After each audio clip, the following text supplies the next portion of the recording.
Shalom, selamat pagi jemaat yang dikasihi Tuhan. Puji Tuhan, pagi hari ini bersama-sama kita datang beribadah kepada Tuhan untuk memperingati kenaikan Tuhan Yesus. Tentunya sebuah kabar sukacita yang kita terima. Karena apa? Karena Tuhan menjanjikan Roh Kudus-Nya bagi setiap kita. Amin. Puji Tuhan, mari kita datang ke hadapan Tuhan. Kita mau siapkan hati, kita menyembah Dia. Kita bawa korban syukur. Kami datang padamu Tuhan pagi hari ini dengan hati yang bersyukur. Kami persembahkan Tuhan pujian kami, penyembahan kami. Kami tinggikan namamu Tuhan Yesus. Terima kasih Tuhan. Kami percaya pagi hari ini Tuhan, lewat ibadah pagi hari ini Tuhan melawat kami. Kami rindu kehadiran-Mu. Kau bertahta atas pujian kami, atas penyembahan kami Tuhan. Kami datang karena kami ingin menyenangkan hati Tuhan. Shekara papata kaya rama shekara babala rama shekara balara rama shekara rama shekara rama shekara rama. Haleluya.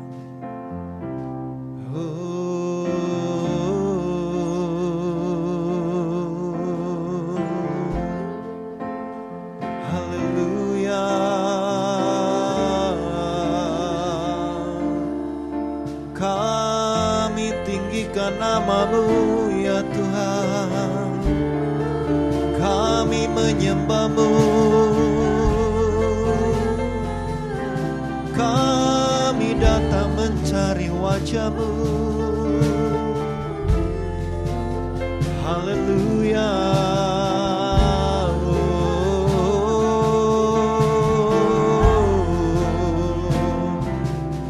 Kau yang layak ditinggikan, Kau yang layak terima pujian. Haleluya. Kau yang bertahta selama-lamanya, Yesus. Shekara balara mayara lamasi.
Segala kemuliaan bagimu ya Tuhan, sebab hanya Engkau yang layak ditinggikan, Engkau yang kami agungkan. Segala kemuliaan, kemasyhuran, kejayaan, kebesaran hanya bagi nama Tuhan Yesus. Haleluya.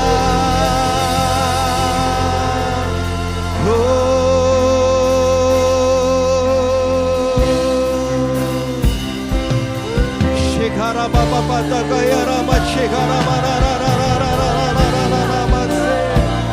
shekara maya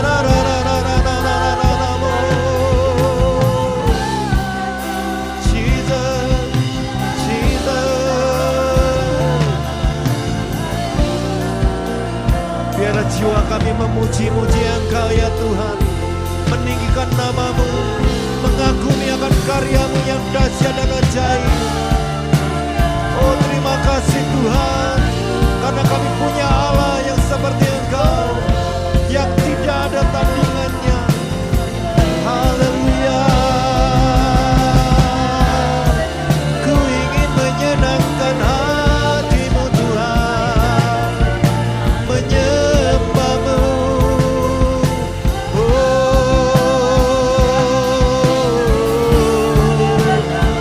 Sekarang Bapa takaya ramana.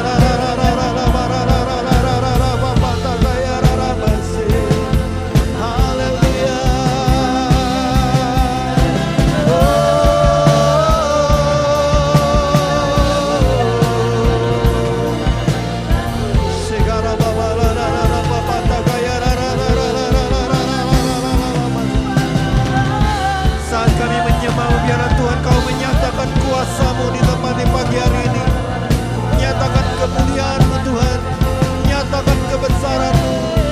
Sekarabata kaya rama segana maya rara. Haleluya, haleluya.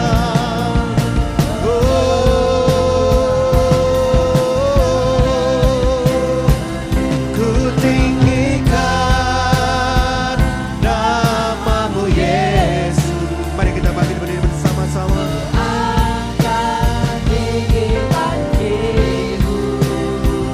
Ku bersujud dan menyembah-Mu, Engkau Raja segala raja. Haleluya. Ku tinggikan nama-Mu, nama-Mu Yesus. Ku angkat tinggi panji-Mu, ku bersujud dan menyembah-Mu, Raja segala raja, Raja segala raja, oh, Raja segala raja. Haleluya.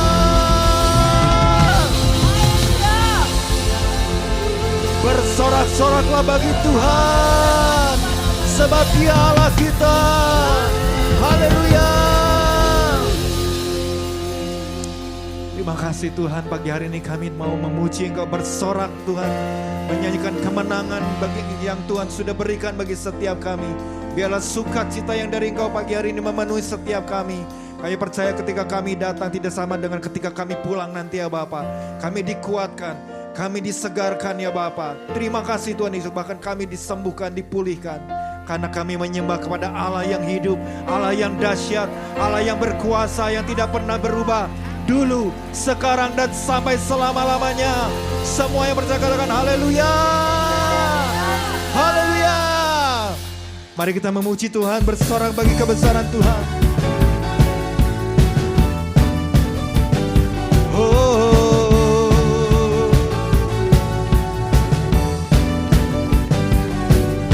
Satu nama yang besar, hanyalah nama-Mu Tuhan.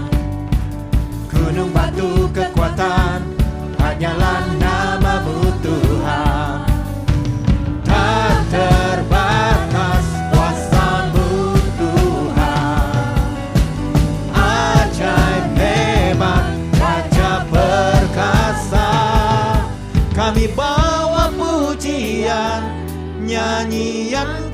kemenangan.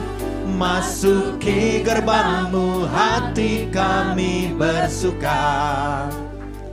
Tangan kami terangkat, sorakan kemenangan. Terpujilah namamu Yesus Raja, segala raja.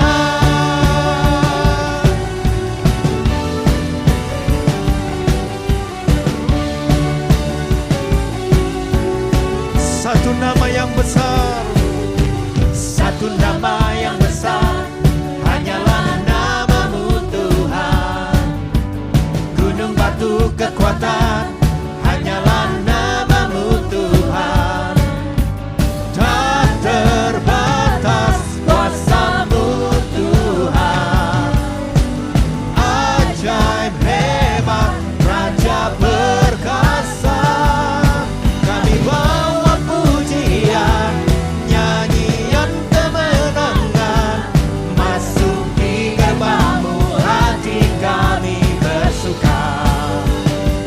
Tangan kami terangkat, sorakan kemenangan. Terpujilah namamu Yesus Raja. Kami bawa pujian,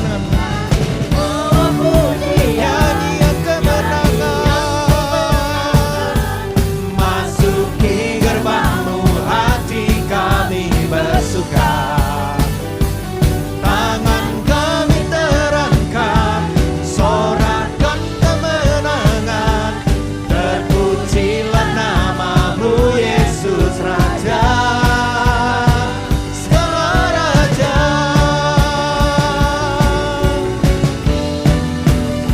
Yesus kau raja,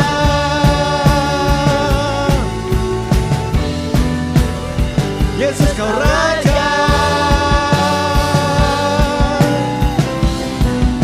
Haleluya.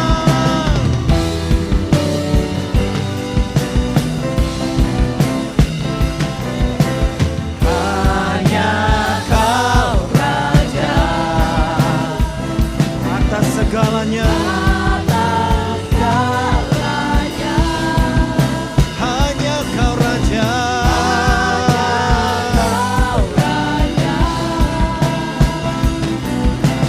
atas segalanya. Kemuliaanmu ya Bapa, memerintah dan berkuasa. Hanya Engkaulah Raja segala raja. Kebesaranmu ya Bapa, diagungkan selamanya. Karena Engkaulah Raja segala raja, segala raja.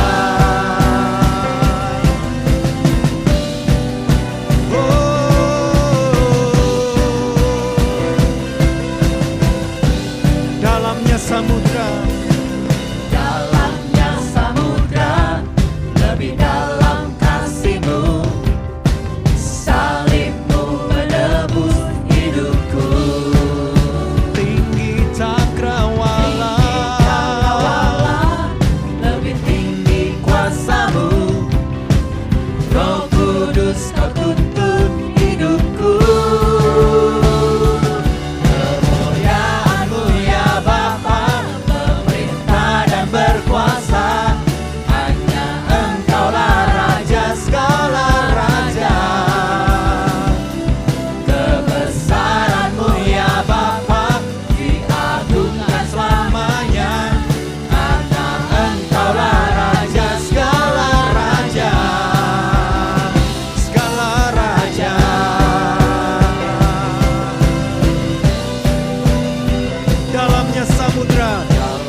tempat ini Tuhan. Hanya Kau Raja.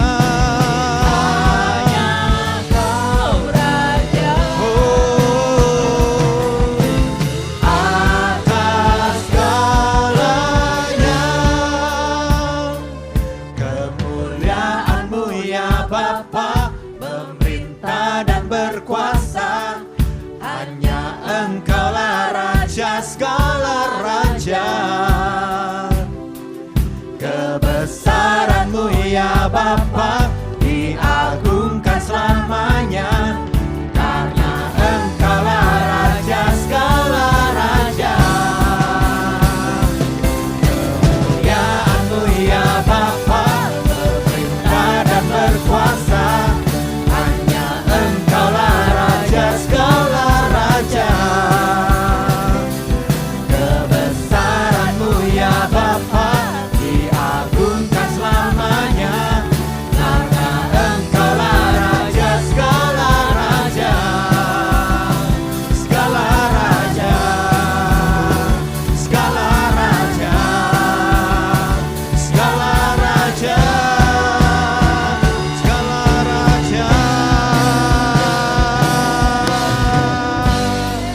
Mari bersorak, katakan yeay, haleluya.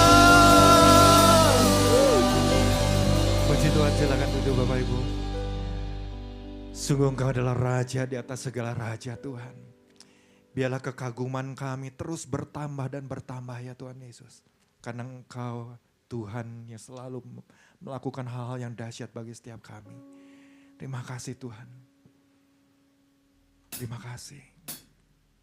Thank you, Lord.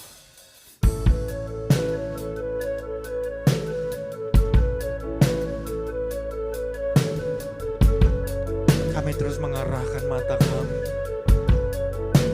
melihat kepada salib-Mu Tuhan. Karena Engkau telah bangkit, Engkau menang. Bahkan Engkau naik ke surga dan Engkau berjanji, oh Engkau akan datang untuk kali kedua. Terima kasih Tuhan Yesus.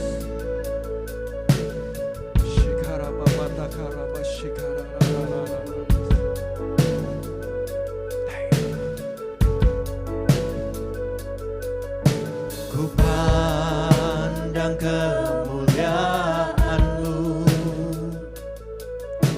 Imam besar maha agung.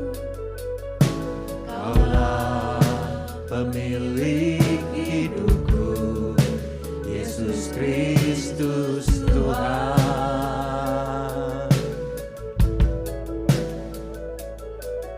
Sujud di depan tahta-Mu,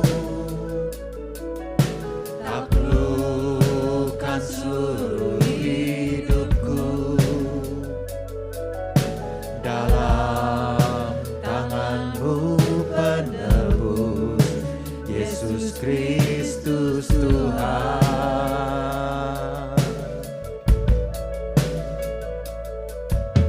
Tiada satu pun yang luput dari karya kasih-Mu yang mulia.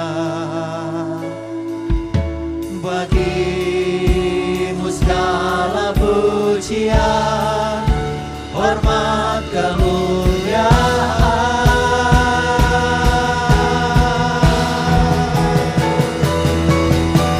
Engkau Tuhan ditinggikan, yang bangkit dan menang, Yesus Kristus Tuhan. Raja mulia dan berhormat begitu. Selamatkan jiwaku.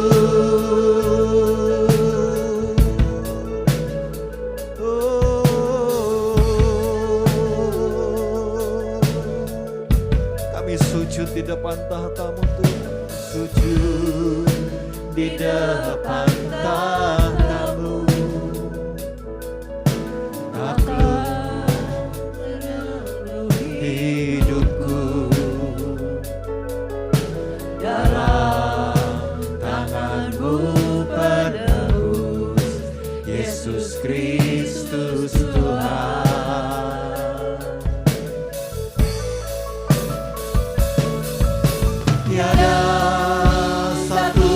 Ampun yang lugu dari karya kasih-Mu yang mulia. Bagi-Mu segala pujian, hormat, kemuliaan.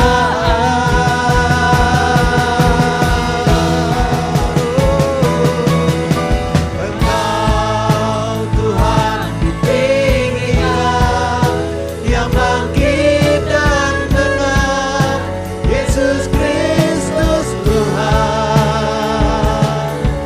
Raja mulia dan luhur, berkorban bagiku. Maka jiwaku memuja, menyembah Sang Raja, Yesus Kristus Tuhan. Kekal sempurna kuasa-Mu, agunglah karya-Mu. Yesus Kristus Tuhan.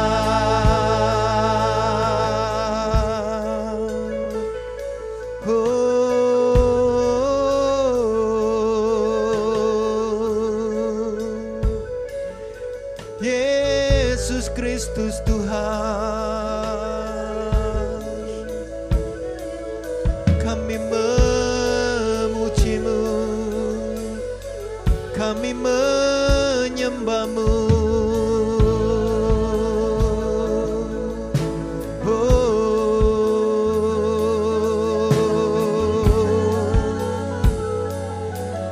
Biarlah pagi hari ini kami boleh menikmati lebih lagi persekutuan dengan Engkau Tuhan. Bagi-Mu lah segala pujian, kuasa, hormat, kemuliaan Tuhan. Sekara baba baba takara malarara bata bina rara baba rara rara malarara. Mari bebaskan rohmu, mari bersekutulah dengan Tuhan pagi hari ini. Sembahlah Dia, bercakap-cakap dengan Tuhan, sebab Dia Tuhan Allah yang Maha Tahu, Dia Allah yang berkuasa, Dia Allah yang dahsyat, dan Dia berjanji bahwa Engkau akan menerima kuasa kalau Roh Kudus itu turun ke atasmu, dan Engkau akan menjadi saksi-saksi dari Tuhan Yesus, mulai dari Yerusalem, Yudea, Samaria, bahkan sampai ke ujung bumi. Sekara baba baba baba takara baba sekara baba rara rara rara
Sepatah kata saja itu sudah menguatkan kami, menyembuhkan kami, memulihkan kami. Sepatah kata saja Tuhan, bagi setiap kami pribadi lepas pribadi pagi hari ini.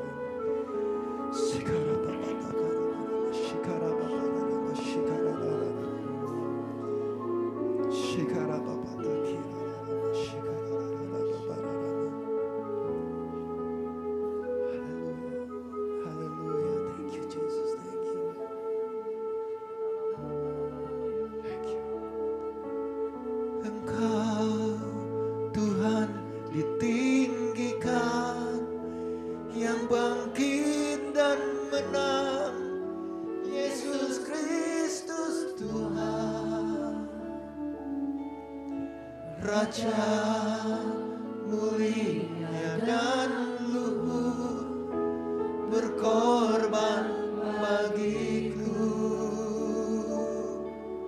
Maka jiwaku memuja-Mu Tuhan. Maka jiwaku memuja, menyembah Sang Raja, Yesus Kristus Tuhan. Kekal sempurna kuasa-Mu, agunglah karya-Mu.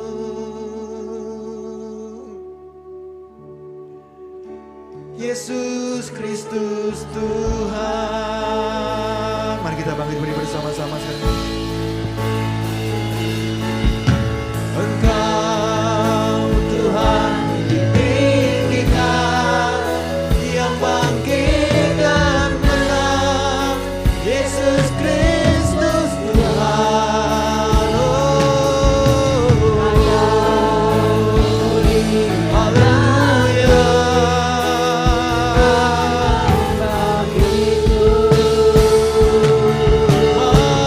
Maka jiwaku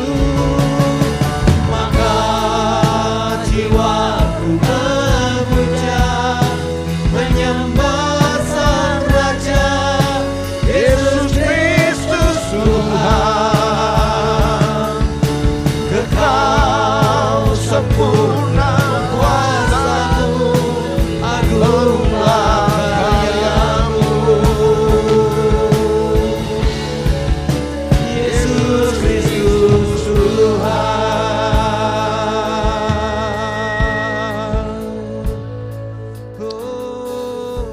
Kami meninggikan Tuhan. Engkau di atas segala-galanya. Engkau Tuhan yang mati buat kami. Engkau Tuhan yang bangkit bagi kami. Engkau Tuhan yang naik ke surga. Bahkan Engkau Tuhan yang berdiam di dalam kehidupan kami. Yang menyertai kehidupan kami sampai selama-lamanya. Kami tak takut menghadapi semuanya. Meskipun dunia bergejolak, dunia bergoncang. Kami percaya kami punya Tuhan yang hebat. Dan Tuhan yang hebat itu ada di dalam kami. Itu sebabnya Tuhan wahyukanlah pribadi-Mu kepada kami semua. Biar pagi ini bukan sekedar sebuah kebaktian biasa, tapi kami boleh mengalami perjumpaan dengan Tuhan lagi. Dan kami boleh mengenal lagi Tuhan secara pribadi. Kami mengenal kehendak-Mu. Kami mengenal jalan-jalan-Mu. Kami mengenal isi hati-Mu buat kami. Wahyukanlah pribadi-Mu. Lewat firman Tuhan yang sebentar kami akan dengar, biarlah Engkau menyatakan diri-Mu lagi buat kami. Karena firman-Mu itu adalah pribadi-Mu sendiri. Waktu Kau menyatakan firman-Mu, Engkau sedang menyatakan pribadi-Mu. Sembuhkan yang sakit, kuatkan yang lemah, hiburkan yang susah, yang terpuruk, yang hampir menyerah kalah, yang kehilangan pengharapan dan semangat. Hari ini dapat kekuatan baru dari Tuhan untuk bangkit kembali dan jalan lagi bersama dengan Tuhan untuk raih kemenangan-kemenangan dalam kehidupan. Berikan kepada kami apa yang dunia ini gak bisa berikan buat kami. Urapi kami semua Tuhan. Hamba-Mu yang menyampaikan. Setiap umat-Mu hari ini diurapi oleh kuasa-Mu Roh Kudus. Dan kami semua diberkati oleh firman Tuhan. Bagi-Mu segala pujian, hormat, kemuliaan dari sekarang sampai selama-lamanya. Dalam nama Yesus kami berdoa dan mengucap syukur. Semua yang percaya sama-sama katakan amin, amin, haleluya. Puji Tuhan, silakan duduk Bapak Ibu Saudara. Shalom, selamat pagi. Apa kabar saudara? Puji Tuhan ya, sehat semua, amin. Terima kasih Pak Ishak dan semua para pemimpin di tempat ini yang telah memberikan kehormatan bisa hadir lagi buat saya bisa datang ke tempat ini lagi dan bisa berbagi sesuatu dari kebenaran firman Tuhan. Selalu menjadi sukacita bisa hadir kembali di gereja ini dan bisa bertemu dengan saudara untuk membagikan kebenaran firman Tuhan. Nah, pagi ini saudaraku, waktu dalam kesempatan momen kita memperingati kenaikan Tuhan Yesus Kristus ke surga, saya mau membagikan sesuatu yang penting untuk kita pahami bersama-sama bahwa peristiwa kenaikan Tuhan Yesus kan bukan sekedar sebuah peristiwa yang kita peringati, tapi di dalamnya sebenarnya ada sebuah makna, ada sebuah implikasi yang penting buat kehidupan kita. Bahkan kalau sudah mempelajari Alkitab, sudah akan mengerti bahwa semua peristiwa dalam kehidupan Yesus waktu dia datang ke dalam dunia ini itu punya makna penting buat kehidupan kita. Jadi saudara tidak bisa memisahkan antara satu dengan yang lainnya. Kedatangannya, kelahirannya yang kita peringati sebagai Natal, lalu kemudian kematiannya ya, yang kita peringati dalam Jumat Agung itu, lalu kebangkitannya dari antara orang mati yang kita peringati sebagai Paskah, dan kenaikan Yesus yang kita peringati hari ini, itu menjadi sebuah kesatuan daripada mega proyek, kalau misalnya sebuah karya Tuhan yang besar buat kehidupan kita. Untuk mengembalikan kita kepada rencana Tuhan yang semula. Amin. Apa rencana Tuhan yang semula? Nggak apa-apa, saya sabar, saya ulang lagi aja ya kan. Rasanya sih udah sering banget ya disampaikan bahwa rencana Tuhan yang semula buat hidup kita kan bukan masuk sorga kan. Rencana Tuhan yang semula buat manusia adalah supaya kita menjadi serupa dan segambar dengan Dia. Supaya kita bisa berkuasa dan memerintah bersama dengan Tuhan. Begitu kan ya? Hidup dalam kerajaan Allah. Itu yang menjadi rencana Tuhan yang besar buat kehidupan kita. Sudah perlu pahami itu. Bahwa rencana Tuhan buat kita bukan sekedar kita bisa masuk sorga kan. Masuk sorga kan cuma akibat aja. Dia bukan tujuan, bukan rancangan yang terbesar. Rancangan terbesar Tuhan buat manusia kalau sudah pelajari dari sejak awal adalah supaya kita menjadi serupa dan segambar dengan Dia. Dan dalam keserupaan dengan Tuhan itu kita berkuasa, kita memerintah bumi ini. Amin. Suruh baca nanti di dalam kitab Wahyu, kita akan selama-lamanya bersama dengan Tuhan kan memerintah. Itu sebabnya bagaimana supaya saudara dan saya bisa memerintah, kita harus menjadi serupa dan segambar dengan Dia. Nah, rancangan keselamatan Tuhan lewat kelahirannya, kematiannya, kebangkitannya dan kenaikannya ke sorga. Itu semua dalam kerangka itu. So kalau sudah membaca Alkitab, sehingga sudah menemukan benang merah Alkitab kan. Dari Kejadian sampai Wahyu itu ada benang merah Alkitab. Dia bukan sekedar sebuah buku fiksi kan. Alkitab bukan sekedar buku cerita, buku doang, enggak. Dia buku kehidupan. Yang di dalamnya itu adalah rancangan Tuhan buat kehidupan kita. Dari awal sampai akhir. Nah ini yang saya mau bagikan kepada saudara salah satunya. Ada dua bagian Alkitab yang kita akan perhatikan pada kesempatan pagi hari ini. Mari kita lihat yang pertama adalah Efesus pasal yang pertama, ayat yang ke-17 saja. Harusnya kita membaca seluruh pasal 1 ini, tapi waktu kita terbatas. Saya ingin mengajak saudara memperhatikan mulai ayat yang ke-17 saja, sampai ayat yang ke-23. Nah, saran saya nanti saudara baca seluruh pasal 1 dari surat Efesus ini. Ini merupakan surat daripada Rasul Paulus kepada jemaat Tuhan yang ada di Efesus. Dan kalau saudara memperhatikan di ayat yang ke-15, ini merupakan doa daripada Rasul Paulus kepada Tuhan buat jemaat Tuhan yang ada di Efesus. Jadi Paulus berdoanya itu beda mungkin sama pendeta-pendeta zaman sekarang ya, zaman now ya.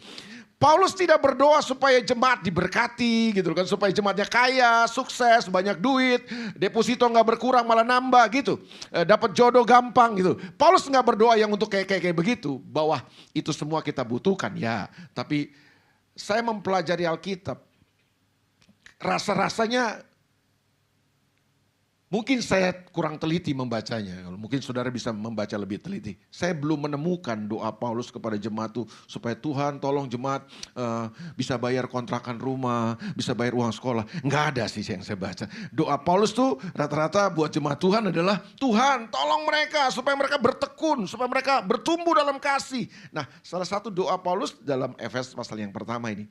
Coba kita baca ya. Apa isi doa Paulus? Sangat berbeda banget dengan doa pendeta masa kini buat jemaatnya. Tapi kalau Pak Ishak kayaknya udah seperti Rasul Paulus, doanya nggak begitu lagi. Doanya kayak Rasul Paulus, Pak Ishak di sini ya. Saudara, doanya apa ya? Doanya ya. Bukan sekedar supaya jemaat sukses, kaya raya, banyak doi, bukan. Ya. Ayat 17 dia bilang ini. Dan meminta kepada Allah Tuhan kita, Yesus Kristus. Apa isi permintaan dan doa Paulus? Dan meminta kepada Allah Tuhan kita Yesus Kristus, yaitu Bapa yang mulia itu, supaya Tuhan maksudnya, memberikan kepadamu roh hikmat dan wahyu. Untuk mengenal Tuhan, mengenal Dia dengan benar. Jadi doanya Paulus tuh, dia doa supaya Tuhan kasih roh hikmat dan wahyu kepada jemaat. Supaya jemaat itu semakin mengenal Tuhan dengan benar. Katakan dulu sama-sama, mengenal Tuhan dengan benar. Berarti kalau ada mengenal Tuhan dengan benar, ada mengenal Tuhan dengan tidak benar. Betul ya saudara? Ulang, gak apa-apa nih karena masih pagi. Khotbah pagi itu susah-susah gampang. Saya ulang ya. Kalau doa Paulus supaya jemaat itu mengenal Tuhan dengan benar, berarti ada pengenalan akan Tuhan yang nggak benar. Ya kan? Nah, doa Paulus makanya supaya jemaat itu mengenal Tuhan dengan benar.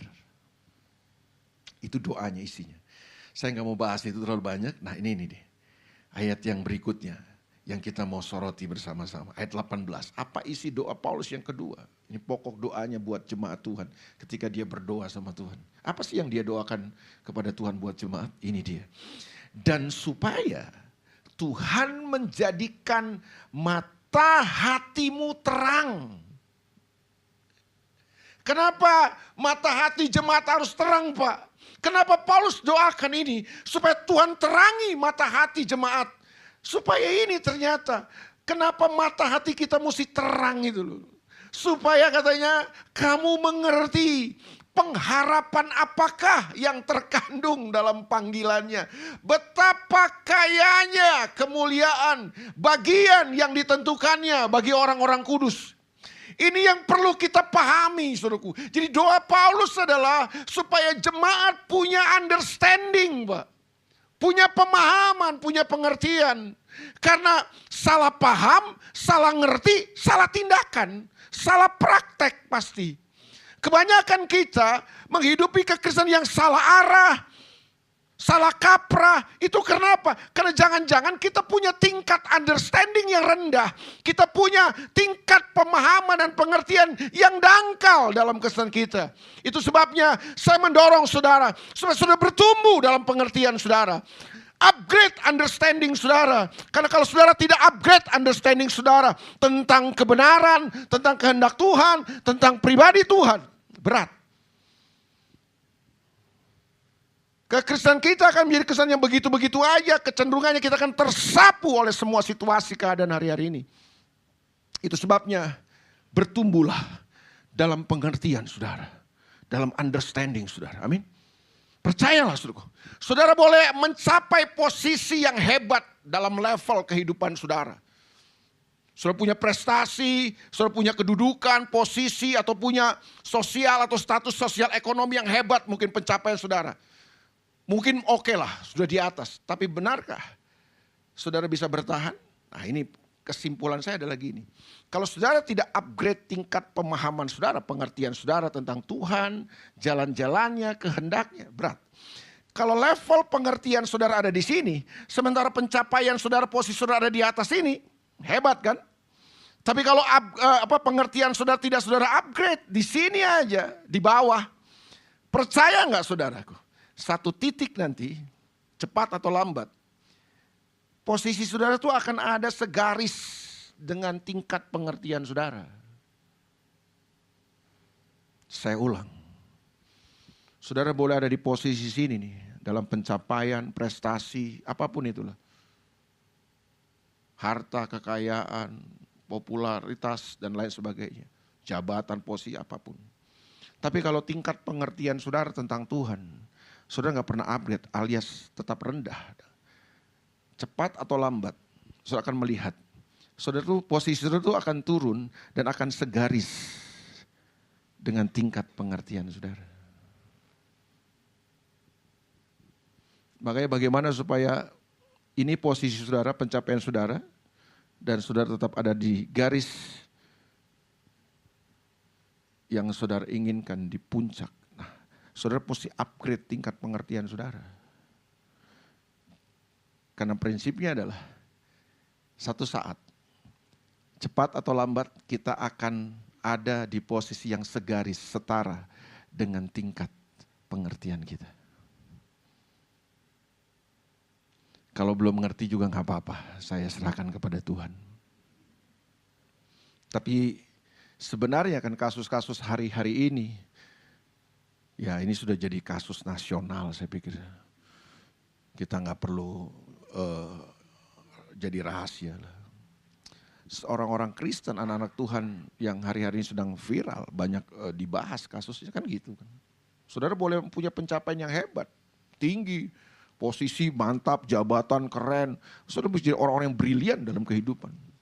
Saudara mungkin punya karir yang cemerlang dan lain sebagainya. Tapi itu yang saya bilang, kalau tingkat pengertian dan pemahaman saudara tentang kebenaran, tentang kehendak Tuhan, saudara nggak upgrade, berat. Saudara akan ada di posisi yang sama dengan tingkat pengertian saudara loh. Saul itu seorang raja, seorang penguasa hebat. Tapi karena dia nggak pernah upgrade tingkat pengertiannya, satu titik kita akan lihat kan bahwa Saul segaris kan dengan tingkat pengertiannya. Makanya beda dengan Daud. Daud bukan siapa-siapa. Dia seorang rakyat biasa, rakyat jelata aja. Dia seorang gembala kambing domba yang waktu itu kan orang yang pekerjanya gembala kambing domba tidak diperhitungkan. Karena dianggap sebagai warga kelas bawah aja. Tapi Daud punya pengenalan akan Tuhan. Dia punya tingkat pengertian yang makin lama makin bertumbuh, makin lama makin bertumbuh. Itu yang saya bilang sama saudara tadi. Bahwa satu titik, satu masa, cepat atau lambat, kita akan berada di posisi yang segaris dengan tingkat pengertian kita. Itu sebabnya kenapa Paulus berdoa, supaya jemaat punya understanding, jemaat punya pengertian, jemaat punya pemahaman. Percayalah ini saudara gak bisa dapat di bangku kuliah, gak ada. Saudara mau sekolah di universitas yang paling hebat sekalipun dunia ini, gak akan saudara punya understanding ini. Ini pengertian, pemahaman yang muncul karena Tuhan mewahyukan pribadinya kepada kita. Itu sebabnya Paulus berkata, aku berdoa supaya ada roh hikmat dan wahyu itu loh. Makanya saudaraku, kenali Tuhan saudara. Miliki pengertian yang benar tentang Tuhan. Masalah terbanyak kita adalah bintang-bintang Korea kita tahu kan. Tapi kadang-kadang cerita di Alkitab kita gak ngerti. Mau punya understanding, kita gak pernah baca Alkitab. Kita gak pernah, terbanyak makanya gini kan. Misalnya ada Bible study, atau ada mungkin komunitas yang membahas pemuritan, kita dimuridkan. Kita gak mau, kita cuma maunya kebaktian. Makanya tingkat pengertian kita gak pernah bertambah begitu-begitu melulu dari dulu. Mari hari ini saudaraku, saya mendorong saudara supaya saudara punya understanding. Kamu mengerti pengharapan apakah yang terkandung dalam panggilannya itu semua. Yang Paulus doakan adalah pengertian untuk supaya jemaat ngerti gitu loh. Kita mau kemana sih ini dalam kesan ini? Perjalanan kita ini kemana? Oh ternyata gini, ada sebuah pengharapan yang dahsyat bahwa kita akan menjadi seperti Yesus. Amin. Oh iya, itu pengharapan kita.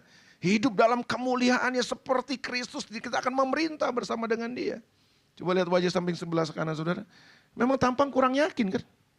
Kurang meyakinkan kalau lihat tampang. Tapi jangan lihat tampang. Itu yang saya bilang gini, tampang kurang pengharapan kelihatannya kan, kita jadi gak yakin. Tapi lihatlah firman Tuhan, ngerti ini loh saudara. Bahwa saudara dan saya bisa mencapai kemuliaan yang hebat itu. Amin? Iya. Kita akan menjadi serupa dan segambar dengan Dia. Kita akan memerintah bersama dengan Tuhan. Amin? Kurang amin kalau kayak gini. Diberkati saudara, amin, amin, amin gitu kan. Ya itu, karena tingkat pemahaman dan pengertian kita gak pernah terupgrade sebenarnya. Terus apa katanya? Dan supaya menjadikan mata hatimu terang agar kamu mengerti pengharapan apa yang terkandung dalam panggilannya. Betapa kayanya kemuliaan bagian ini ditentukannya bagi orang kudus. Dan betapa hebat kuasanya bagi kita. Katakan sama-sama, betapa hebat kuasanya. Oh iya, bagi siapa? Bagi kita yang percaya, bukan bagi para pendeta. Bagi kita yang percaya. Kalau sudah percaya Tuhan, ada sebuah kuasa yang hebat, kuasa yang dahsyat, yang telah diinstal di dalam diri saudara. Pahami itu. Miliki understanding tentang itu, saudaraku. Supaya kemudian kita hidup berjalan dalam kuasa Tuhan yang hebat itu. Ya kan? Betapa hebat kuasanya bagi kita yang percaya sesuai dengan kekuatan kuasanya. Sehebat apa sih kuasa itu, Pak? Sehebat apa kuasa yang ada dalam kita? Dia katakan di ayat yang ke-20, yang dikerjakannya di dalam Kristus dengan membangkitkan dia dari antara orang mati dan mendudukan dia di sebelah kanannya di surga. Bayangkan kuasa yang mana itu, Pak? Kuasa yang pernah membangkitkan Yesus dari antara orang mati dan kuasa yang pernah membawa Yesus naik ke sorga itu. Itu kuasa sekarang ada di dalam kita. Kita harus ngerti itu. Ayat 21, jauh lebih tinggi dari segala pemerintah dan penguasa dan kekuasaan dan kerajaan dan tiap-tiap nama yang dapat disebut. Bukan hanya di dunia ini saja, melainkan juga di dunia yang akan datang. Dan segala sesuatu telah diletakkan di bawah kaki Kristus dan dia telah diberikannya kepada jemaat. Sebagai kepala dari segala yang ada. Jemaat yang adalah tubuhnya, yaitu kepenuhan dia, kepenuhan Kristus itu yang memenuhi semua dan segala sesuatu. Artinya kesimpulannya gini, Tuhan memang dari sejak awal telah menetapkan saudara dan saya untuk memenuhi segala sesuatu, untuk menaklukkan segala sesuatu, untuk menang atas segala sesuatu. Dan untuk menang itu kuasanya telah diberikan kepada kita. Dan kuasa itu ada dalam kita. Kuasa yang pernah membangkitkan Yesus dari orang mati. Kuasa yang pernah membuat Yesus naik ke sorga. Nah kuasa itu ada di dalam kita. Saudara mesti ngerti ada sebuah kuasa yang betapa hebatnya itu. Ada di dalam saudara. Sehingga kita bisa menaklukkan segala sesuatu. Bahwa tidak boleh ada situasi, masalah, persoalan, kesulitan, apa aja dalam dunia ini yang bisa mengalahkan kita. Kenapa? Karena ada kuasa yang dahsyat itu yang telah diberikan kepada kita. Bagian kedua yang kita mau baca adalah, tentu ini bagian yang biasa aja. Dalam Kisah Rasul pasal yang pertama, ayat yang ke-5 sampai ayat yang ke-6 sampai ayat yang ke-11. Ini peristiwa ketika Yesus naik ke sorga. Peristiwa ketika Yesus terangkat oleh kuasa yang dahsyat itu dan naik ke sorga disaksikan oleh para murid-muridnya. Ayat yang ke-6 Kisah Rasul pasal yang pertama, maka bertanyalah mereka yang berkumpul di situ, Tuhan, maukah engkau pada masa ini memulihkan kerajaan bagi Israel? Lihat, murid-murid pengertiannya, pemahamannya masih apa? Masih lahiriah terus. Mereka berpikir, mereka menyangka Yesus datang untuk membangun kerajaan dunia. Karena mereka dijajah oleh bangsa Romawi berabad-abad lamanya, bertahun-tahun lamanya, mereka udah bosan dijajah kan. Itu sebabnya waktu Yesus datang mereka berharap Yesus akan menjadi pembebas mereka. Mendirikan sebuah kerajaan yang lain daripada kerajaan Romawi yang berkuasa waktu itu. Jadi mereka berpikir masih lahiriah. Makanya mereka tanya, kapan Tuhan engkau memulihkan kerajaan Israel ini? Jadi mereka berharap Yesus membangun kerajaan dunia, kerajaan lahiriah. Jawab Yesus, engkau tidak perlu mengetahui masa dan waktu yang ditetapkan Bapa sendiri menurut kuasanya. Tetapi kamu akan menerima kuasa. Katakan sama-sama kamu. Kamu itu apa?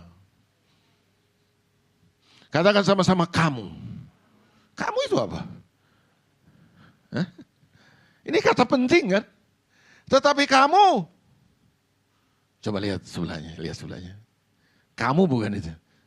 Kamu katakan kamu ternyata ini. Tetapi kamu. Apa yang dimaksud dengan kamu? Orang, Pak. Kamu akan menerima kuasa. Katakan sama-sama kuasa. Jadi yang menerima kuasa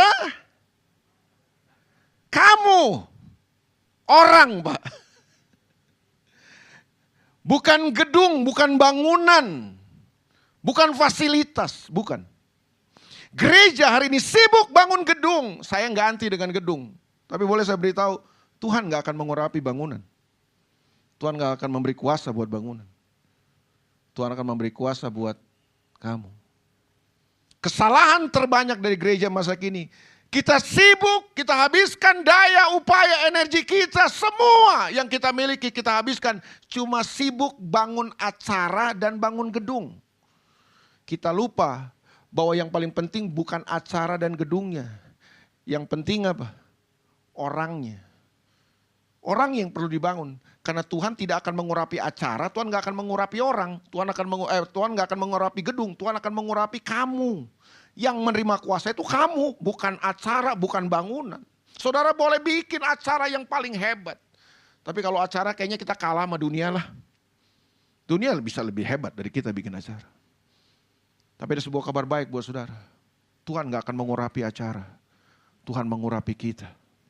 Kamu. Berdoa buat gereja ini supaya yang dibangun gereja ini bukan acara. Bukan program. Bukan gedung. Yang dibangun gereja ini apa? Manusianya, orangnya. Karena Tuhan akan mengurapi kamu. Karena kuasa itu akan turun ke atas kamu. Bukan ke atas bangunan. Oh boleh. Bukan gak boleh. Bangun gereja, bikin bangunan. Bukan gak boleh. Saya gak ngelarang, saya gak anti. Tapi boleh saya beritahu.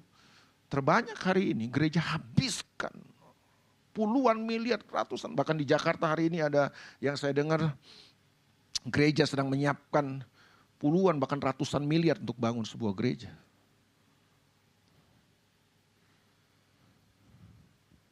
Kayaknya kita jadi lomba-lombaan untuk urusan-urusan kayak gitu.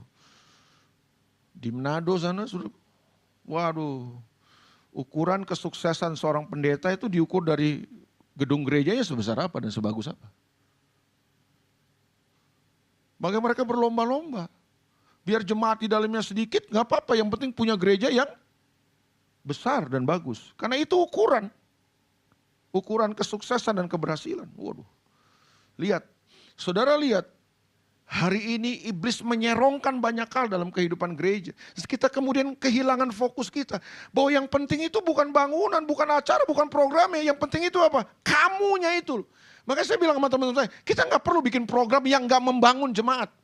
Kalau ada program-program yang gak memulihkan, membangun, membuat jemaat bertumbuh, cut off. Kita hanya akan mengerjakan semua yang membangun jemaat.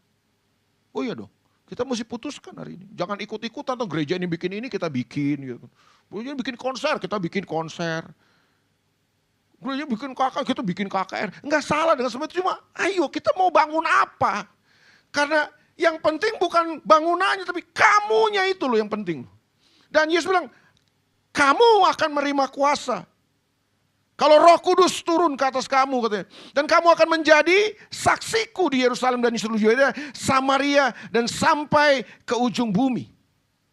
Sesudah ia mengatakan demikian, terangkatlah ia disaksikan oleh mereka dan awan menutup mereka di pandangan mereka. Ketika mereka sedang menatap ke langit, waktu ia naik itu tiba-tiba berdirilah dua orang berpakaian putih dekat mereka dan berkata kepada mereka, hai orang-orang Galatia, mengapakah kamu berdiri melihat ke langit? Yesus ini yang terangkat ke surga meninggalkan kamu akan datang kembali dengan cara yang sama seperti kamu melihat dia naik ke surga. Saya udah mau selesai berarti. Saya cuma mau beritahu kepada saudara begini. Ada sebuah kuasa yang dahsyat yang Tuhan berikan kepada kita. Amin. Tetapi kamu akan menerima kuasa. Bukan alat, bukan fasilitas, bukan bangunan, bukan sebuah acara yang akan diurapi Tuhan. Yang diurapi Tuhan adalah kamu. Kita yang akan diurapi. Nah, diurapi dengan apa? Dengan kuasa katanya. Tetapi kamu akan menerima kuasa. Katakan sama-sama kuasa. Nah, kuasa ini kuasa yang mana, Pak? Coba kita lihat Yohanes pasal 1 ayat yang ke-12. Injil Yohanes pasal 1 ayat yang ke-12. Ada kuasa juga di sini. Tapi ini kan, ayat 12 bilang gini, Yohanes 1. Tetapi semua orang yang menerimanya diberinya kuasa. Supaya menjadi anak-anak Allah, yaitu mereka yang percaya dalam namanya. Jadi waktu kita percaya kepada Yesus, kita menjadi milik kepunyaan Tuhan, kita diberi kuasa. Nah, kata kuasa di situ dipakai kata dalam bahasa aslinya exousia. Katakan dulu sama-sama exousia. Belum semua, udah gak kenceng, gak kompak lagi. Exousia. Exousia ini apa? Bahasa Inggris menerjemahkannya authority, otoritas. Jadi kita diberi otoritas, kita dikasih status anak Allah, ada otoritas buat kita. Sebagai anak-anak Allah, kita punya akses langsung kepada Bapa kita di sorga. Sebagai anak-anak Allah, kita dikasih kuasa. Kuasa itu apa? Otoritas itu. Nah, Kisah Rasul 1 ayat 8 tadi, itu bukan exousia. Beda sama Yohanes 1 ayat 12. Kisah 1 ayat 8, tetapi kamu akan menerima kuasa. Kata kuasa itu dipakai kata dunamis atau dunamos. Itu power itu maksudnya. Sebuah kekuatan yang punya daya eksplosif gitu loh. Power itu beda. Nah, kuasa ini diberikan kepada kita. Kenaikan Yesus ke sorga itu punya implikasi itu. Dia naik ke sorga supaya apa? Supaya Roh Kudus diutus buat kita. Dan kalau Roh Kudus turun ke atas kita katanya, dan berdiam di dalam kita, Dia akan memberikan kepada kita apa? Kuasa, Pak. Kuasa yang mana? Bukan exousia lagi, tapi kuasa dunamis itu loh. Power. Jangan main-main dengan anak Tuhan, saudaraku. Kalau saudara anak Tuhan, jangan underestimate dengan diri saudara. Bahwa saya tidak pernah mau merendahkan dan meremehkan lagi orang yang percaya yang telah ditebus oleh darah Yesus. Kenapa? Saya percaya di dalam dirinya ada kuasa. Exousia, otoritas. Tapi anak-anak Tuhan yang penuh dengan Roh Kudus, wah, saya tidak akan meremehkannya lagi. Kenapa? Karena di dalam dirinya ada kuasa, ada power, Pak. Makanya kenapa Paulus bilang, hendaklah kamu penuh dengan Roh Kudus. Penuhlah dengan Roh Kudus. Karena Roh Kudus yang memberikan kepada kita power itu, kuasa itu. Yesus naik ke sorga supaya Roh Kudus turun buat kita. Amin. Iya. Dan kalau Roh Kudus turun katanya Dia akan beri kita kuasa. Kuasa apa? Kuasa dunamis, bukan exousia lagi. Kuasa dunamis ini untuk apa, Pak? Ada dua hal yang saya mau bagikan sebagai penutup daripada rangkaian khotbah saya ini. Yang pertama, kuasa dunamis ini adalah kuasa supaya kita bisa to be.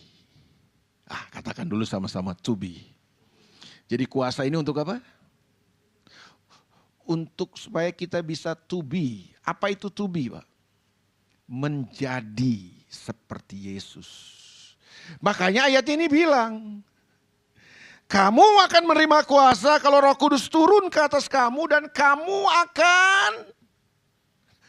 akan to be, menjadi. Menjadi apa? Menjadi saksi. Bukan bersaksi, Pak. Menjadi saksi. Kalau bersaksi itu kata kerja, Pak. Bersaksi itu sesuatu yang kita kerjakan. Ini bukan, ini menjadi.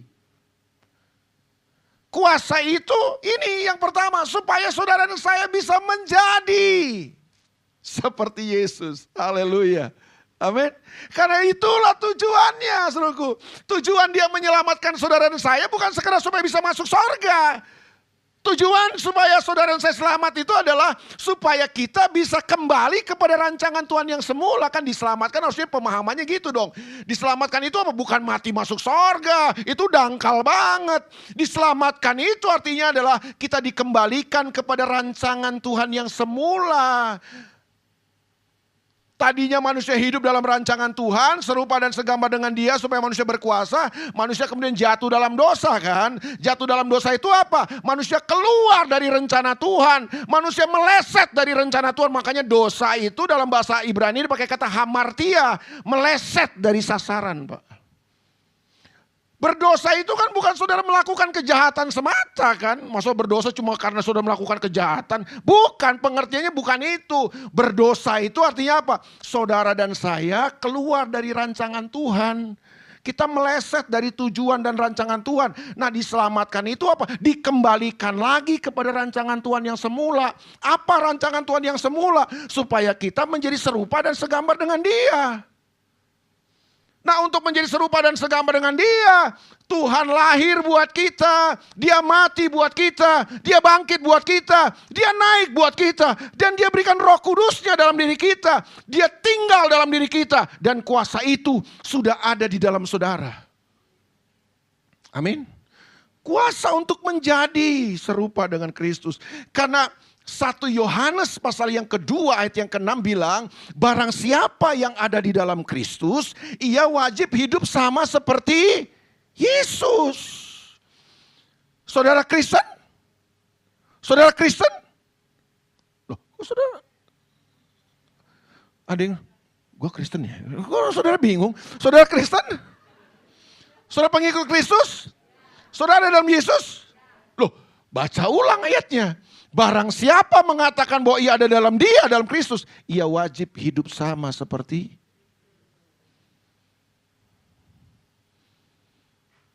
Gampang menjadi seperti Yesus? Gampang nggak? Nggak gampang. Emang gampang. Tapi bisa nggak? Nah itu dia. Gampang? Nggak. Bisa? Nah ini bisa Pak. Nggak gampang tapi bisa. Amin. Supaya saudara bisa gimana? Kan gak gampang. Nah itu dinamis, itu power itu dikasih. Ya wajah saudara kayaknya gak kurang yakin banget sih. Saudara bisa jadi serupa Kristus? Bapak-bapak di sini bisa seperti Yesus Pak? Oh dahsyat banget. Ini bapak-bapak lebih yakin dari ibu-ibu ya di sini ya. Bapak-bapak bisa seperti Yesus? Amin. Mengasihi istri seperti Kristus mengasihi. Amin. Loh, gak gampang saudaraku, benar gak? Oh gak gampang. Mengasihi seorang wanita terus menerus 2/3 hidup kita. Gak gampang. Ada yang bilang gampang di sini? Kalau mengasihi banyak wanita gampang Pak. Tapi mengasihi satu orang perempuan sepanjang hidup kita terus menerus. Emang gampang Pak. Udah gitu perempuannya juga kayak radio rusak lagi. Waduh itu lebih susah lagi. Tapi bisa Pak? Bisanya mulai pelan. Bisa?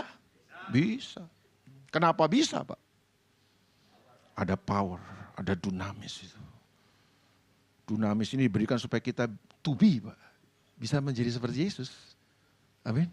Wah emang gampang jadi ibu-ibu zaman sekarang. Seperti Yesus. Ibu-ibu bisa seperti Yesus? Bisanya agak pelan ya ibu-ibu. Bisa? Kalau disuruh menghormati suami yang kaya raya, banyak duit, baik hati, sayang istri, gampang kan Bu? Tapi suruh menghormati suami yang dodol, males, kasar, ya kan, jahat. Bisa Bu? Amin. Nggak gampang. Tapi bisa nggak? Bisa. Kenapa bisa? Iya, kalau ngelihat wajah mah kelihatan nggak bisa Bu. Iya kan kalau ngelihat wajah doang mah nggak ada tampang ibu-ibu mah. Alah susah bener kan. Tapi kan bukan berarti nggak bisa. Ada kuasa itu loh. Nah ngerti yang begini ini penting. Oh namanya juga manusia Pak. Iya saudara manusia. Tapi manusianya Allah kan. Di dalam saudara ada kuasa. Itu yang membuat saudara beda sama manusia yang di luar sana. Namanya juga manusia Pak, penuh kekurangan. Iya saya tahu dari wajah juga gak usah ngomong, udah kelihatan dari wajah. Saya tahu penuh kekurangan dan kelemahan. Tapi saudara bisa. Kenapa bisa? Karena ada dunamis itu. Wah kalau gak ada dunamis ini mah berat. Amin. Emang gampang. Bisa menerima, mengampuni orang yang telah mengecewakan, mengkhianati kita. Nggak gampang. Tampar pipi kanan, kasih pipi kiri. Emang gampang? Gampang? Nggak gampang. Wah, orang yang udah kita baik, kita kasih, kita sayang, kita cinta, dekat sama kita. Tiba-tiba nikam kita dari belakang. Terus suruh mengampuni. Wah, gampang emang. Kalau Saya udah ditikam Pak, dia tikam saya. Ini kalau bahasa preman tuh tikam Pak. Kalau mantan-mantan preman tuh kan biasanya kan bahasanya gitu, tikam, tusuk ya kan. Gua ditusuk dari belakang, gua ditikam, itu mantan preman tuh biasanya tuh. Tapi kalau mantan pembalap atau anak-anak geng motor beda biasanya bahasanya. Wah, gua disalip di tikungan, itu biasanya bahasanya gitu. Kalau mantan tukang jahit lain lagi. Iya kan? Wah, gua nggak nyangka, gua udah baik bang, gua udah kayak jadiin dia saudara, tapi gila tuh orang, dia gunting gua dalam lipatan. Itu mantan penjahit biasanya. Tapi intinya apapun lah. Bahwa gampang, suruh kamu gampang nggak? Oh, nggak gampang. Suruh mau mengampuni orang yang telah mengkhianati, nggak gampang. Tapi bisa. Kasih tahu sebelahnya, nggak gampang bro, tapi bisa. Amin. Bisa. Kenapa bisa Pak? Ada power itu, ada dunamis.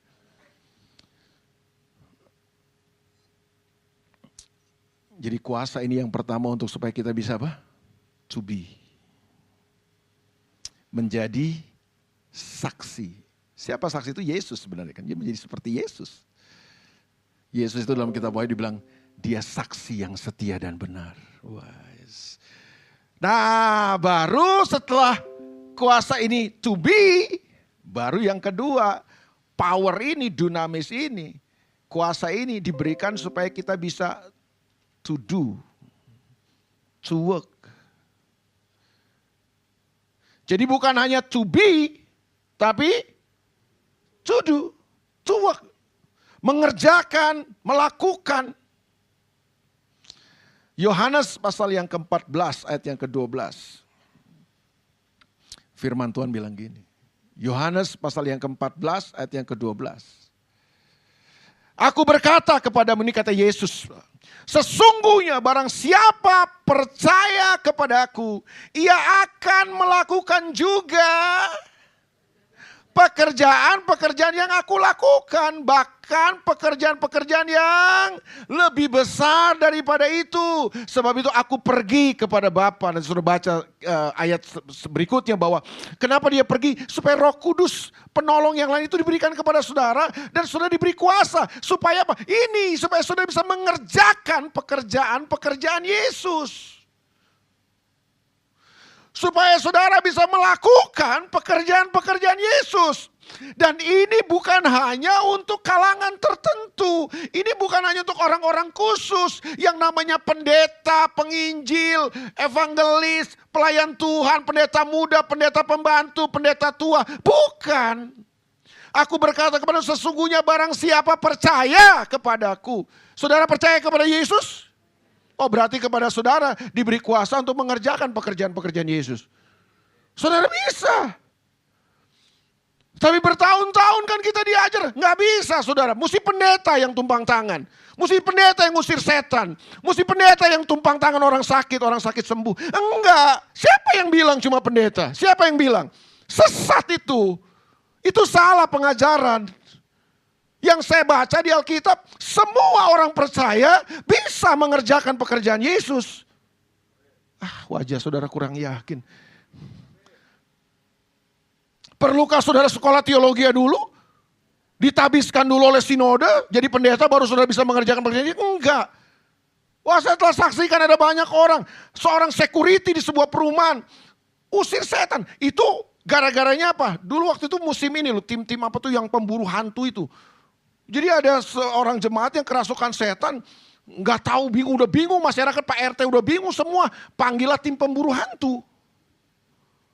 Wah, pemburu hantu udah semua jurus, semua gaya dikeluarin, nggak keluar-keluar tuh setan. Ada seorang security anak Tuhan di kompleks perumahan itu, ketika tahu ada rame-rame, dia datang, ada apa ini? Ada kerasukan setan, dia doakan, diusir setan sembuh. Seorang security. Kita anak sedikit panas, sedikit, Bu Joko ada termorex. Kita Bu Joko yang kita cari. Wah, anak kita panas sedikit, dokter Teddy lah, dokter Agus lah, dokter siapa. Kita lebih percaya dokter daripada Tuhan dan kuasa Tuhan dalam hidup saudara. Saya nggak anti dokter. Tapi boleh nggak? Sebelum saudara bawa ke dokter, anak saudara tumpang tangan dulu anak saudara. Bisa nggak? Yang bisa 2 orang. Yang lain Bisa nggak lo? Ya, bisa. Karena kita nggak pernah diajar sih. Bahwa dalam saudara ada kuasa yang dasar untuk mengerjakan pekerjaan-pekerjaan Yesus. Markus yang terakhir, Markus. Waduh, ini kalau ayat ini juga nggak meyakinkan saudara, terserah saya serahkan pada Roh Kudus saudara ya. Markus 16 ayat yang ke-17. Markus 16:17. Tanda-tanda ini akan menyertai pendeta-pendeta yang telah ditabiskan. Oh bukan.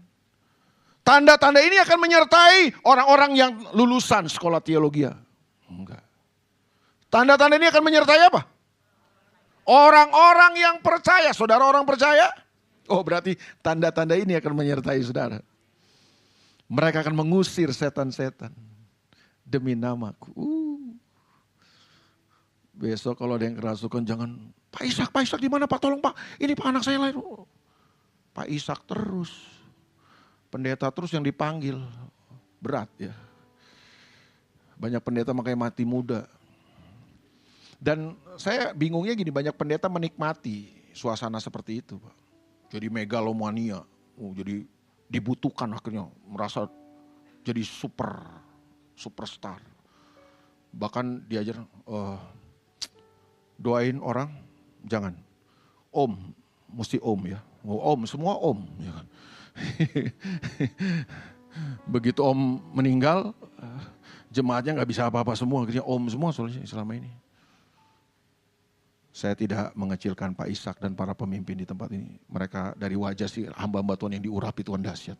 Percayalah dalam diri mereka ada kuasa yang hebat. Tapi yang saya mau beritahu adalah gini. Kuasa itu bukan hanya Tuhan kasih buat para pendeta. Kuasa itu juga Tuhan berikan kepada saudara. Untuk kita menjadi seperti Yesus. Dan untuk kita bisa mengerjakan pekerjaan-pekerjaan Yesus. Dunamis diberikan Tuhan. Waktu dia naik ke surga, dia kirim Roh Kudus supaya kita bisa to be. Dan juga kita bisa to do. Selamat menerima kuasa yang dahsyat itu. God bless you. Mari kita bangkit berdiri. Kita datang sama Tuhan.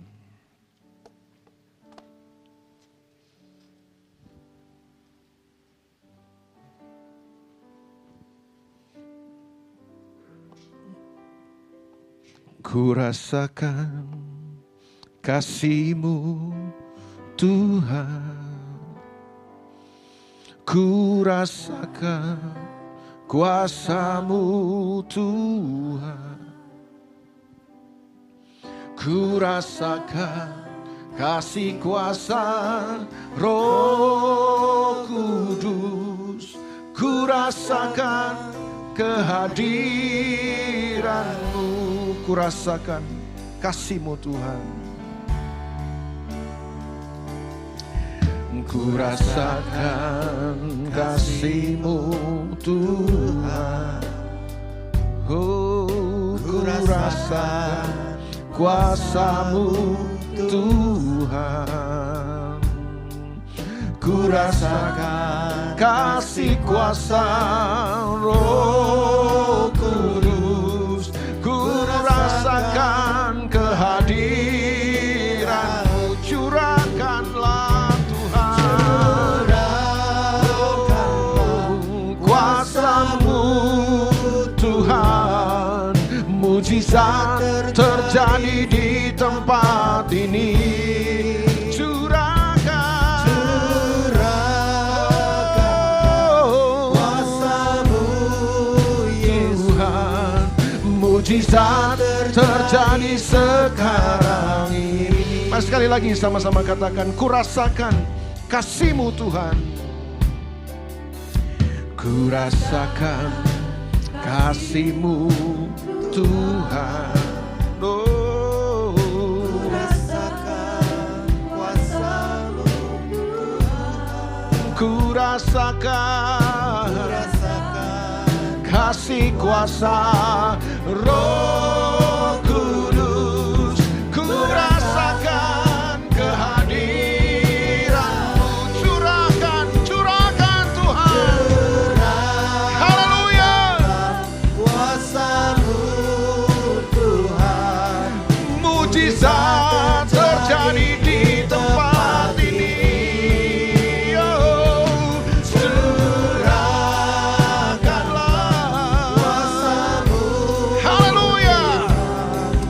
mujizat terjadi sekarang ini.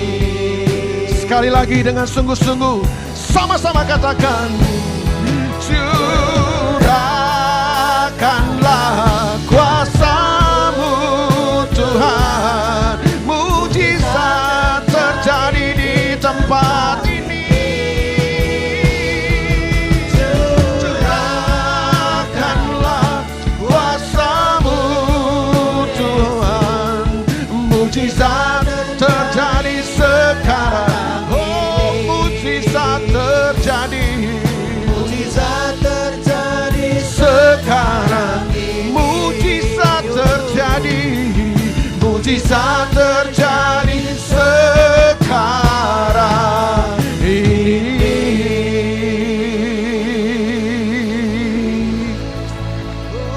Berapa banyak pagi ini saudara yang datang dengan sakit, penyakit? Mungkin saudara datang dengan sebuah penyakit di dalam tubuh saudara. Ada yang sakit ginjal, sakit jantung, sakit paru-paru, saraf mungkin, apapun itu, sakit kaki kah, kepala kah, dan lain sebagainya. Kalau sudah datang dengan sakit penyakit, angkat tanganmu kepada Tuhan. Ya, siapa lagi yang datang dengan sakit penyakit hari ini? Saya mau hari ini, saudara lihat tangan-tangan yang terangkat. Kalau saudara ada di depannya, ada di sampingnya, sebelahnya, saudara tumpang tangan atas rekan saudara. Bapak Ibu saudara yang angkat tangan, saudara tumpang tangan, kita akan berdoa sama-sama. Saudara percaya dalam diri saudara ada kuasa yang dahsyat itu. Bukan hanya pendeta yang diurapi Tuhan, saudara yang diurapi Tuhan juga. Amin. Bukan hanya para hamba Tuhan yang telah dilantik yang bisa tumpang tangan, saudara juga bisa tumpang tangan. Dalam saudara ada kuasa. Mari saudara tumpang tangan buat rekan saudara yang ada di sebelah. Tumpang tangan, kita akan sama-sama berdoa. Bapa, kami percaya kuasa-Mu dahsyat, kuasa-Mu hebat. Dan kuasa yang hebat itu ada di dalam kami. Engkau telah berikan kepada kami. Dan hari ini kami lepaskan kuasa Tuhan di dalam nama Yesus. Di dalam nama Yesus kami lepaskan kuasa mujizat, kuasa kesembuhan dalam nama Yesus. Segala sakit penyakit kami patahkan dalam nama Yesus. Dan kami perintahkan jadi sehat, jadi sembuh, jadi sehat, jadi sembuh oleh bilur Yesus. Di dalam nama Yesus, segala sakit penyakit disembuhkan, jadi sembuh dalam nama Yesus. Haleluya. Mujizat terjadi, kesembuhan terjadi dalam nama Yesus. Dalam nama Yesus. Saudara turun tangan. Pagi ini saya mau bertanya, adakah saudara pagi ini datang dengan masalah, dengan beban hidup yang begitu berat? Rumah tangga saudara sedang morat-mari dan mungkin diambang kehancuran. Saudara merasa mungkin gak mungkin lagi bisa dipulihkan. Saudara mungkin bingung hari ini. Saudara menghadapi masalah ekonomi, bisnismu terpuruk mungkin. Ekonomimu hancur. Engkau bingung hari ini. Kau mungkin datang dengan masalah-masalah yang lain. Apapun itu masalah saudara, angkat tanganmu kepada Tuhan. Kalau kau datang hari ini dengan masalah, dengan persoalan, dengan beban yang berat, percayalah, tidak ada yang mustahil buat Tuhan. Ada kuasa yang dahsyat. Hari ini aku berdoa supaya Tuhan menjadikan mata hatimu terang, supaya kamu mengerti betapa hebat kuasanya. Betapa hebat kuasanya bagi setiap orang yang percaya kepadanya. Kuasa itu yang akan menolong saudara. Kuasa itu akan mampukan saudara untuk hadapi semua masalah saudara. Gunung masalah, gunung kesulitan, gunung persoalan, gunung pencobaan. Di dalam nama Yesus kami hadapi dan kami percaya ada kemenangan yang besar. Ada kemenangan yang besar. Ada power, ada kuasa, ada kekuatan yang dahsyat yang Tuhan berikan buat kami. Untuk kami jalani semuanya, hadapi semuanya. Dan kami keluar jadi pemenang. Di dalam nama Yesus ada kemenangan. Di dalam nama Yesus ada jalan keluar. Di dalam nama Yesus ada mujizat yang terjadi. Terima kasih Tuhan. Curahkanlah kuasa-Mu, mujizat terjadi